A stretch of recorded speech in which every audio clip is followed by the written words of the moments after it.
Welcome. I'm Larry Olson, and this is the Brain Vault Podcast.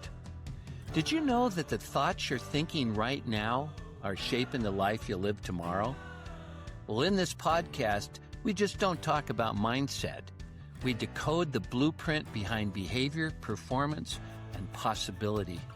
This is where science meets real-world strategy, and your brain stops running on autopilot. If you're ready to turn default thinking into intentional living, you're in the right place. Well, hello there, and welcome back to the Brain Vault Podcast, where you know science meets success. And if you're someone who knows there's a bigger version of you waiting to emerge, someone ready to lead, influence, and elevate not just your performance, but your entire life. And today's conversation is going to speak directly to that. Our guest, Louisa Loran, has spent her career guiding people and organizations out of limitation and into possibility. And what makes her work so powerful is that she understands something most people miss. And that is that before any business transforms, the people inside of it have to. And transformation always begins with a mindset shift. So Louisa's impact spans some of the world's most iconic companies. At Google, she launched, check this out, $1 billion supply chain solutions business by looking and seeing opportunities that others overlooked. At Maersk, she co-created a strategy that redefined the brand, and this is very important, and doubled its share price. So she just isn't amazing and fun to listen to. She actually provides information that organizations who apply it are able to transform even beyond their own expectations.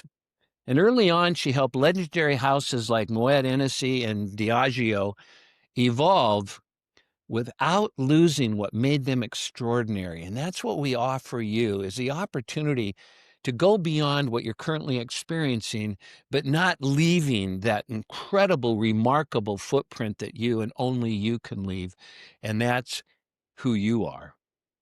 Her new book, Leadership, Autonomy and Motion, tackles a question every aspiring leader should wrestle with. And here it is. If you're constantly moving forward, how do you know the direction you're heading in is worth your life's energy? Life's energy. With endorsements from Dr. Marshall Goldsmith and Harvard's Felix Oberholzer G, her work is a roadmap for anyone ready to shift from pressure-driven performance to purpose-driven leadership. Today, she's here to assist us in understanding the mindset, alignment, and internal clarity required to sustain real transformation, no matter your title, background, or starting point. Louisa, welcome to the Brain Vault Podcast, where we're so excited to experience your presence today. Well, thank you so much, Larry. That was an amazing introduction, and I'm very grateful to be here. Oh, as we are. I've got an opening question that I'd like to ask, and then we can take it from there. Of course. Louisa, you've built strategies that reshape some of the most powerful global brands. When you step into an organization that's stuck in old patterns or unclear direction, what's the very first signal you look for that tells you where real transformation needs to begin? Good question. And I would say mean, of course, for me, someone who has seen so many industries from the inside, worked with so many customers, you get very much attuned to the cultures and the convictions within an organization. So I do not look at the balance sheet. I look at the people. I look at, is a conversation monopolized by a few individuals, or is there a open conversation, yet with a shared commitment and direction? because what you often encounter is a team that's brought together because of their skills, but everyone's there to prove their point instead of saying, which puzzle do I add to this equation so we Mhm. can be stronger together? So it doesn't take a lot. You can sit in one meeting and quite quickly can you assess whether a change is just something on paper or it's actually a transformation that's going to be driven by the individuals that you are in front of. And I couldn't agree more. And what is it about you that you believe allows you to have this kind of additional eye to pick up, who's dominant, who's not, who is going to need a little bit of some tough love, perhaps, and who do I already have on my side? Inside simply being people that are willing to go beyond the current routines and break away from some of the things they've gotten so comfortable and some hold so dear to their heart.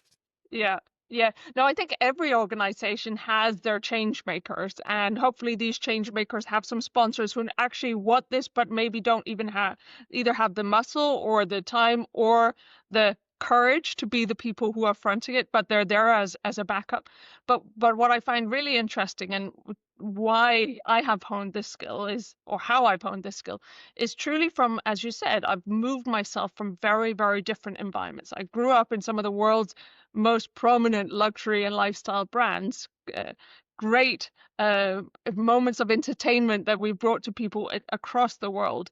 And this understanding of brands and consumer needs and understanding how to, let's say, tweak a portfolio so it actually suits their needs in a responsible way, because of course it was alcohol, um, taught me to, as I said, be curious about not just what people say, but why they do what they do and what could they be willing to do next. I then took that into a very, very operational environment at Maersk. I mean, people know the containers, they see them driving all the streets of every corner of the world, but a business that has been built in a, let's say, very operational environment that has had decades of standardization, low margins, etc. And suddenly I came in and had complementary knowledge that I needed to make relevant to these individuals, relevant to people who didn't see the need for change despite the opportunity of higher margins.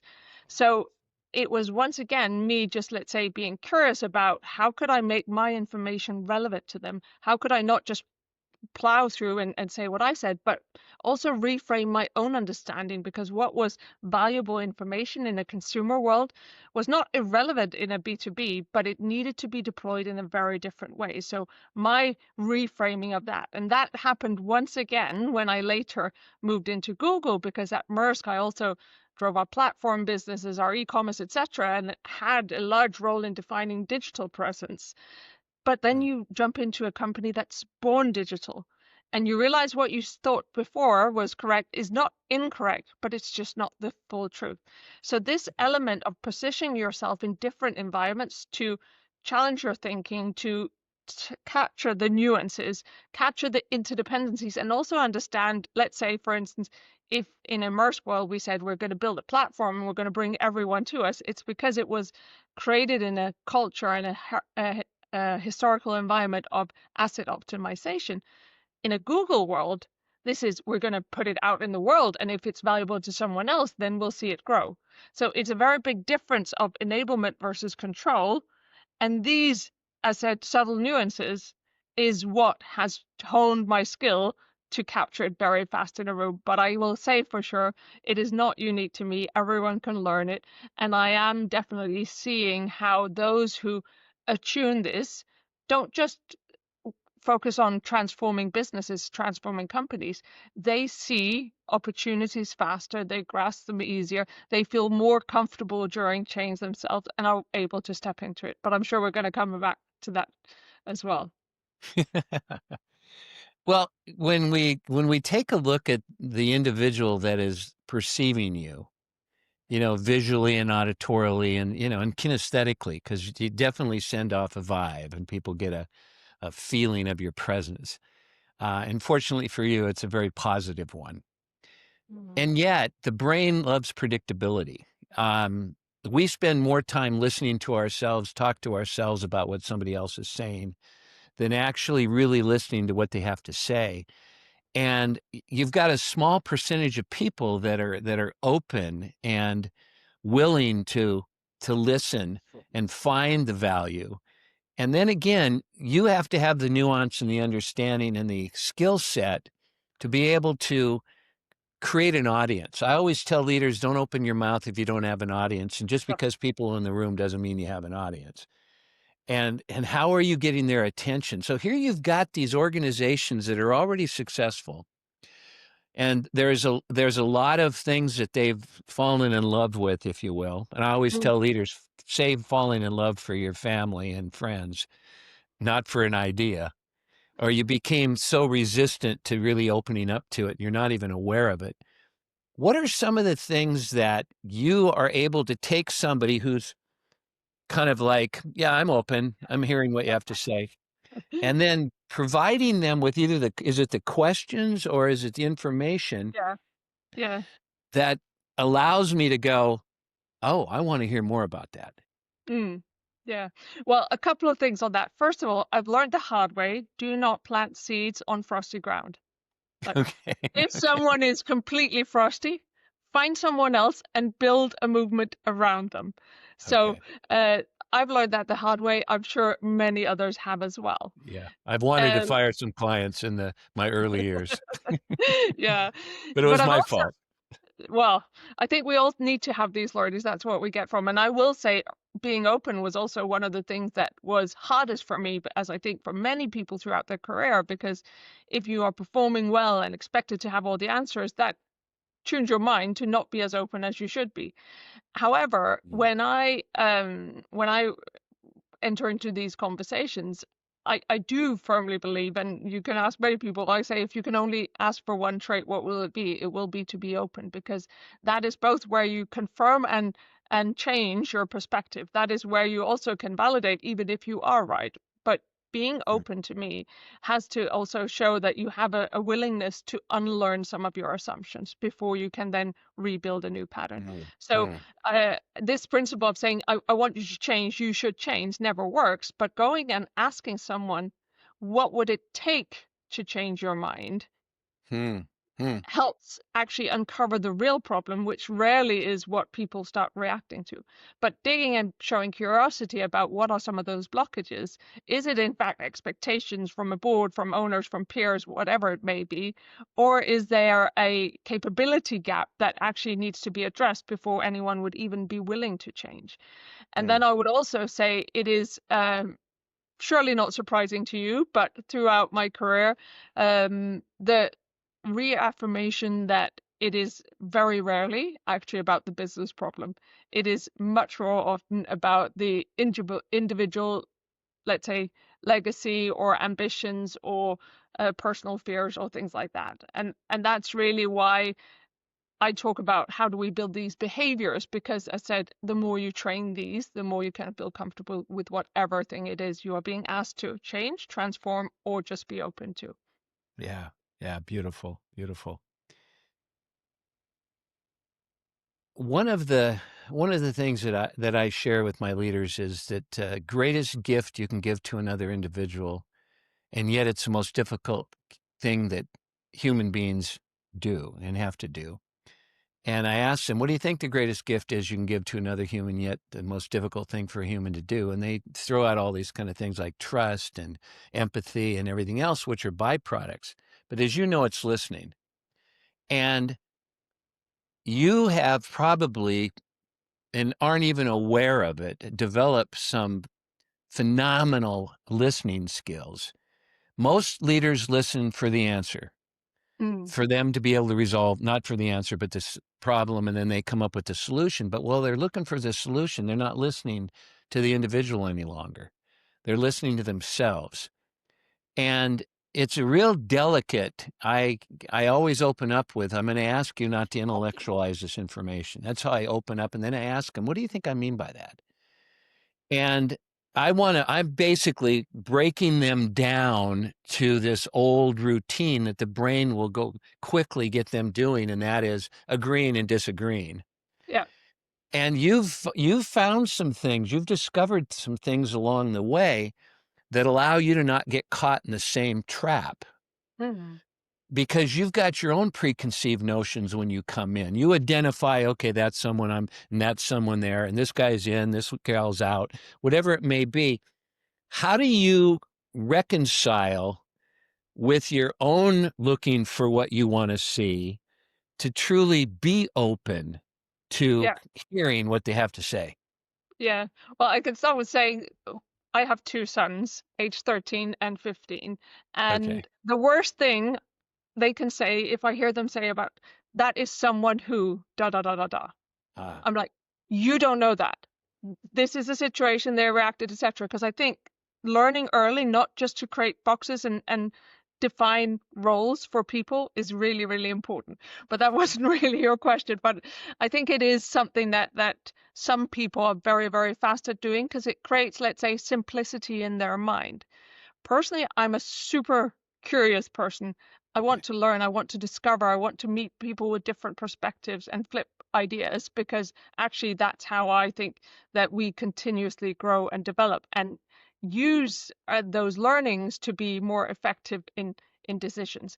I will also say the amount of time and energy spent on having internal conversations instead of actually just tuning that out and actively listening is scary and impressive at the same time, right? And I think one of the things that have really taught me this is actually something that is not in the workplace. But when you do a physical exercise, in my instance, it's dance, it could be whatever, that moment of you are fully attuned, you are ready, you're present, you are alert. And if you take a move, you step with conviction. You do not Hmm. like tiptoe forward. And I think bringing that into a business environment where the same thing is required, you cannot be worried about 15 other things. You cannot have that preconceived notion when you sit in front of someone who's trying to educate, expand your experience, your knowledge and share an experience. You need to be as ready, as alert, and then you need to quickly put that puzzle together with the former information and respond in a either conclusive or exploratory way, depending on what it is. But I think this balance of both being open, being curious, and being willing to step with conviction is really, really important because we also see some leaders who are like, well, this is great. I'm just going to be explorative. I'm going to be open. But what happens? The business doesn't move because we also seek someone that we can follow, and that is not someone who is not able to do that calculation in the head, do the puzzle, and see this is how it complements, and therefore this is where we're going to go. Beautiful. I I don't know how many times you've probably been told this, but you need to hear this about yourself. You you've worked on this, but I think there's a lot of innateness to it too, that you don't create defensiveness. Mhm. And that's because, and just talking with you, you've been wide open to what I'm sharing. You listen to it. You actually respond to what I've brought up as opposed to going to your agenda. And all of these things just validate what I think is the most powerful leadership statement one can possibly have. Came out of Roosevelt, Franklin Delano Roosevelt's mouth. And you've heard it before, but leaders hear it for the first time sometimes when they recognize all this knowledge and all this experience that they have. And Roosevelt said, people don't care what you know. They really don't care, Mm, mm, as you know the rest until they know that you care. And I asked them, what are you doing on purpose to demonstrate you care? And you do it naturally. And mm, you've like you said, that you learned the hard way on some things. But I was really excited about having the interview. I had an IV of NAD yesterday, which is a real cool opportunity to help your cells and everything else. And while I was sitting there, because it's about an hour and a half, I brought up one of your YouTubes and I was listening to you being interviewed. And I was kind of listening to it and saying, well, I'd never asked that question. And I was very judgmental about it. But I was fascinated with you that has accomplished things that, people will really understand what you've accomplished puts you into a huge who said of the greatest magnitude. And sometimes that can be intimidating. Mm. You certainly have the credibility to have these people go, well, she was able to do that and that and that. Well, maybe I should open up a little bit. But you also have a gift. And that is just something that just resonates with you. And our audience can hear it. And they can also hear that beautiful accent that you have as well. But it's the ability to create an environment that allows our mirror neurons to want to replicate. So you play into the law of reciprocity. Yeah. You model what you're asking them to do. Now, is that on purpose or is that just something you naturally do? I think it has become something I naturally do. I had a boss at one point in time, and before I go into this, just thank you. You're welcome. Very, very kind of you to say, and I am humbled and grateful Uh, for your articulation. Thank you. oh, thank you. But I would say it is something I've grown into. I had this boss at one point in time, a phenomenally talented guy and very, very tough. And most people would say that he is only tough, not phenomenal and talented and warm, etc. But I had a great relationship with him and still do actually. Um, he kept saying to me, Louisa, I know no one like you. You can have deliver the sharpest message, very tough, very almost challenging, but you do it with a smile and Mm, you have the biggest heart in business. And I think I didn't realize how valuable this was throughout, let's say, a large part of my career. But as I started to move to the point where actually I could see how me showing up this way, saying the things also people didn't ask, being honest about it, also being slapped back sometimes because I went too far, but mm, always doing it with respect and sharing the problem with them and carrying their fears with me as well. The more I could show up in this way, the more they could too. And mm. seeing the rings in the water spread this way, of course, encourage more of this behavior. And I will say, now I wouldn't put it as impressively as you did, but it is who I am and what I do. Mm, mhm. And I love seeing how that courage and presence and conviction and the beautiful word you used actually enables others to move further too. Well, I think that those listening, no matter where we are in life, whether we find ourselves as a spouse, whether we find ourselves as a parent, whether we find ourselves as working for someone or having others work for us, or whatever situation we find ourselves in, you and I are talking about what resonates. Mm. And this whole gallop, about 2 out of 3 are staring at a computer screen, disengaged. They're not terrorists. They're just thinking about something else other than work. Yeah. And the reason they're doing that is because they're not feeling valued. They're not being acknowledged. They're they're Mm. they're just there as a means to an end. And unfortunately, it's too prevalent. Yeah. And it gets people to start discounting themselves. This remarkable human being that pops out of the womb with all this standard operating equipment they had Mm. nothing to do with. It's just asking them to have the time of your life, bring out the best in others, and watch what remarkable results you begin to experience. And you've packaged that. I am in such admiration right back at you. Um, and you've done it in such a beautiful humanistic way, as well as bringing the humility to the party without trying to act humble. Mm. And you present without checking boxes off. And I think that's a challenge that leaders face. Okay, I'll do that. I'll say good morning to everybody. And then they go back to their office. How many did I say good morning to? And how many did they really listen to? And Probably how none. many did they pass by to say good morning to the fourth one, Yeah. not intentionally ignoring those people along the way? Mm. So those at home, or wherever they may be listening to this podcast, I bring myself more up to speed here. Um, some people are stuck. Some people are challenged. Some people are finding themselves discounting who they are. And Mm. that can unfortunately demonstrate itself to others. And those aren't the people that we want to pick and we want to move forward in the organization. because we know the power of influence. Mm, What mm. would you share with them that maybe would give them the opportunity to maybe think a little differently? And then how do they go about getting in touch with and finding more about what you do, who you are, and how they can bring you into their organization? Yeah, no, of course, happy to share. And I think that the point is really that exactly as you said, it starts with yourself. Every meaningful change starts with yourself. And you may be in an organization where you look up and you say, I can't do this because the current is so much going this way and I can't swim the other way. But the point is, of course, that you need to first show that before anyone notices and before anyone Mm. else maybe builds up that courage. So really what I have aimed to do with the Share creation. really quickly, if you would, what you mean by you need to show that.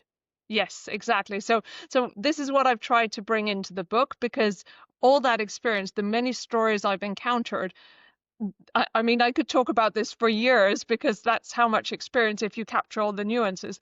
But when I tried to then say, actually, can I codify it? There was actually some clear patterns that were repeatable and showed those who were able to do this really well.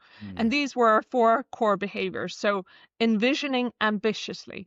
So for Mm. those who have that natural curiosity and that natural tendency to say, actually, what could happen? And what if this? And what if I had all the money in the world? What if I didn't have this? Um, Dreamers. I tell some stories about this and motivate them to actually enable and role play to say how can you actually envision more ambitiously. Secondly, once you have that beautiful pie in the sky or desert island or whatever it may be, how can we learn actually to reach that? And quite Mm. often that is a matter of expanding with curiosity again. So expanding, of course, talks about like breathing in, creating space, etc. But it also talks about accessing the collective intelligence. This is a lot about being open. It talks about partnering and standing on the shoulders of others, something that we also now see in a technologically enabled world. It's really important not to have a set definition of collective intelligence, my peers, but more of a wider space. The third behavior, once you've seen that island, once you've built that ladder, is of course steering decisively. And this is where you need your arms, your limbs to actually say, I can't just be completely open. I need to prioritize. I need to understand how to staff, how to set myself up clearly for this. And this is where I bring in some of the more traditional capabilities from a leadership perspective, but in a more humanistic and nuanced way, because I've seen how some of the businesses that are great at envisioning and expanding, they don't necessarily have the ability to steer, versus many of Mm. those that steer today, they haven't done the first. So they cut and cut and cut and cut out of nothing, versus those who dream and dream and dream without direction and optimization. Mhm. Mhm. But the fourth and really important element of this is embodying with presence. And Mhm. this is where I have truly seen that some of those others you can staff, but if you cannot yourself embody that change and show how you're willing to take a step forward and define something that people will follow, this is not how true transformation is going to take place. So Mm. exactly as you started out saying, knowing that transformation starts with yourself. And as you can imagine, this can be a continuous development curve. You can keep envisioning. I do it multiple times a day. Then I ask some questions. Then I expand. Then I find new input. Then I say, actually, is this a priority? And I do it or do not do it. And then I think about, does this require me to act in a different way? And how do I grow into it? But it could also be a large scale 5 year or 10-year transformation of a business. So that's why these are behaviors, and those are at the core of the book I brought forward. And as you can hear, we talk about the eyes, the lung, the arms, and of course the spine. Mm. So that's why it's leadership anatomy in motion. And of course, talking into the fact that all of these things are things that everyone has and that they can choose to use. It does not require you to go out and build a skill, invest, or whatever. It's more about a mindset and training it this way. So of course the book is one way to start. So the book is out in every single channel you could think of. If you can't find it, reach out to me. But of course Amazon is let's say a main access point for many. Also I love continuously growing and learning through the executive advisories that I do now. The benefit of these is, of course, we move from now, we just talk about the how. In these cases, we go quite specific into what, not just how do you behave, but what does this mean for your strategy, for your future organization, for your technology roadmap, etc. So that's also an option. And then I am, of course, continuously trying to make the rings in the water spread of this form of leading yourself and your business. So LinkedIn, louisaloran.com, and hopefully we'll see more and more people represent this message going forward as well. Oh, thank you. Thank you very much. That was wonderful. And I thank all of you who tuned in. Lots of choices out there. And the only thing we can't get back in our life is our time. So we both thank you from the bottom of our heart for investing your time with us.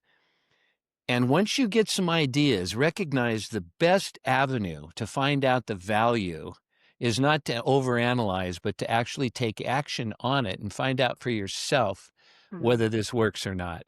Because that's the first person you need to convince if you're in any danger of transforming. And, you know, I love that statement, Louisa, about transformation. And, you know, it talks about the chameleon. You may have heard this before. You know, that little lizard. Yeah, Change is a chameleon turning from tan to green. Transformation is a caterpillar emerging as a glorious butterfly. absolutely. And we're really not asking people to change because it's, for most people, it's not sustainable anyway. But to transform, to step into a more valuable and positively influencing of others form requires transformation, and transformation is sustainable. And that's why you've been so successful, because you are a master at it. And we were all so privileged to have your presence with us today. Thank you for what you've shared and for taking your time. Everybody connect with her, find a way to get her book and read it. Yes. And then take action on it and be serious about this one individual called you, who has this one opportunity in this thing called life. And if you look at the existence of time back to the 13.8 billion years ago with the Big Bang, or 6 days, whatever your philosophy of creation is, bottom line is, and I love this, and you've heard of this, if 13.8 billion years was a calendar, Yeah. we came in on the 31st of December at 11:59 p.m. So we're not, we just got here. We don't stay very long as us, but while we're here, we can make a difference that lasts a lifetime. And Absolutely. Louisa, that's what you're doing. So when you sleep at night, have that big grin on your face about what a remarkable difference you're making in the lives of those of us who are blessed to hear you today, and the people you work with. So thank you again. Thank you so much, Larry, and thank you so much for creating a channel where we can empower more people, because that's really where the value comes, not just from one person, but having the rings in the water spread. Thank you so much. Very much appreciated. All of you, we'll see you next time, and thank you for being with us. Take care. Absolutely. Take care.